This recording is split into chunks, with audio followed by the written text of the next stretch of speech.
बाद आपके साथ। और आपको पता ही है कि इस समय उत्तराखंड में भू कानून की काफ़ी ज़्यादा डिमांड चल रही है, काफ़ी ज़्यादा मांग चल रही है। वहाँ के लोग डिजिटल प्लेटफार्म के थ्रू भू कानून की मांग करें। आप ट्विटर पे, इंस्टाग्राम पे, फेसबुक हो चाहे व्हाट्सअप हो, काफ़ी ज़्यादा डिमांड हो रही है। और आपने देखा होगा कि बॉलीवुड के सेलिब्रिटी और उत्तराखंड के सेलिब्रिटी जो है उन्होंने भी इसके जो है मांग करी है। वो चाहते हैं कि भू कानून लगे, क्योंकि भू कानून से उत्तराखंड की संस्कृति बची रहेगी। वहाँ की बोली, वहाँ की भाषा, गढ़वाली, कुमाऊँ जो वहाँ की बोली है, रीति रिवाज है, वो सब वहाँ का जिंदा रहेगा। अगर भू कानून ना रहा तो पलायन की स्थिति वहाँ बनी रहेगी। लोग अपनी खेती बेचकर जाएंगे और दूसरे लोग वहाँ पर आएंगे, तो जो देवभूमि के जो उनके अपना कल्चर है, जो जागरी लगाते हैं, पूजा पाठ करते हैं, वो सब धीरे धीरे कहीं ना कहीं विलुप्त होता जाएगा।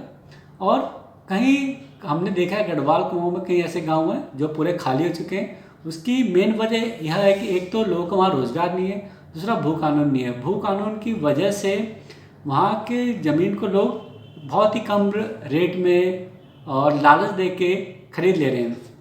अब भू कानून जो है वो कैसे कैसे चेंज होगा। देखो 2002 में जो तो जब उत्तराखंड राज्य बना था, उसके बाद जो था कि जो 500 वर्ग मीटर ज़मीन कोई भी भारी व्यक्ति खरीद सकता था। फिर उसके बाद 2007 में ये 250 वर्ग मीटर हुआ। लेकिन 2018 में 6 अक्टूबर को 2018 में सरकार ने क्या करा कि इसकी सीमाएं ख़त्म कर दी कि कोई भी कितनी भी ज़मीन आके ले सकता है, कोई भी भारी व्यक्ति उत्तराखंड की ज़मीन आके ले सकता है। तो उसी का ही विरोध चल रहा है। विरोध करने की वजह भी बिल्कुल जायज़ है वहाँ के लोगों की। वहाँ के लोगों की सबसे बड़ी परेशानी है कि उन लोगों के पास रोज़गार नहीं है। रोज़गार नहीं है इसलिए कोई भी भारी व्यक्ति आके वहाँ की ज़मीन खरीद ले रहा है और वहाँ पर निजीकरण करके अपना कोई व्यवसाय या अपना स्वामित्व उन ज़मीनों पर ले रहा है। उन लोगों की जो उत्तराखंड के लोग हैं उनके ये माता पिता, उनके दादा दादी और उनके पितरों की ज़मीन है। और उन्हीं पितरों की ज़मीन को बचाने के लिए गलियारे पनियारे जो हैं उनको बचाने के लिए, उनका जो बड़े ही जो हमारे लोक संगीत है उसको बचाना है, उसके लिए ये सब चीज़ें रखी जा रही है। और उन सब की डिमांड क्या है कि उन्हें हिमाचल जैसा भू कानून चाहिए। हिमाचल में क्या कानून है कि कोई भी भारी व्यक्ति आपके मतलब हिमाचल में आके ज़मीन नहीं खरीद सकता। ज़मीन खरीदने के लिए उसे कम से कम वहाँ पर 30 साल रहना पड़ेगा, तभी वो वहाँ पर जाके वहाँ की ज़मीन खरीद सकता है। और यही डिमांड है हिमाचल के।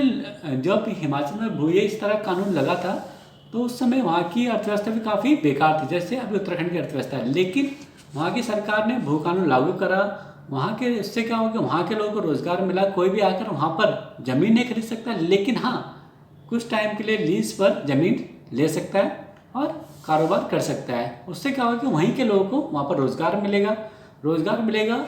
उससे वहाँ उस क्षेत्र की तरक्की होगी और जो ये पलायन की स्थिति है वो ख़त्म होगी।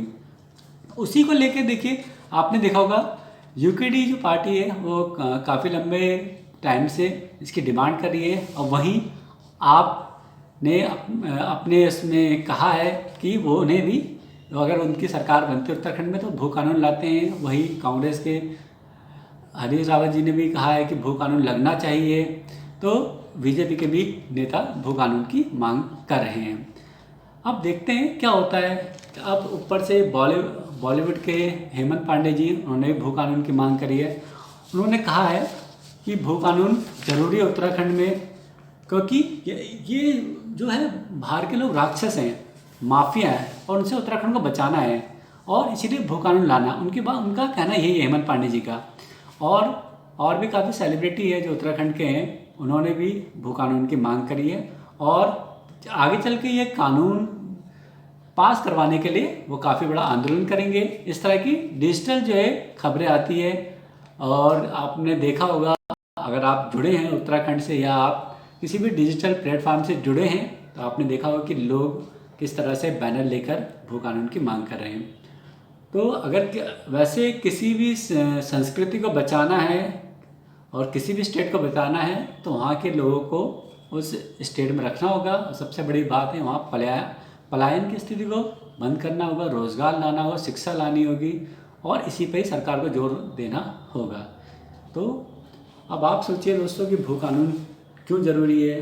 अगर आपको भू कानून चाहिए तो आप सरकार से उसकी मांग करिए। उत्तराखंड को जीवित रखना है, उसकी संस्कृति को जीवित रखना है, रीति रिवाज को जीवित रखना है, और जो भी आपके घर बार है, बोर्ड हैं, पनियारे हैं, अगर उनको आपने जीवित रखना है तो आप भू कानून की मांग कीजिए। जन मीडिया टीवी आपके साथ है। जनता की आवाज़ को सरकार तक पहुंचाना हमारा मेन मकसद है। आपको अगर हमारे से किसी भी तरह की सहायता चाहिए तो आप हमें कॉल कर सकते हैं, आप हमें डिजिटली हमारे साथ जुड़ सकते हैं, और आप अपने कमेंट हमारे साथ शेयर कर सकते हैं। जय देवभूमि, जय उत्तराखंड।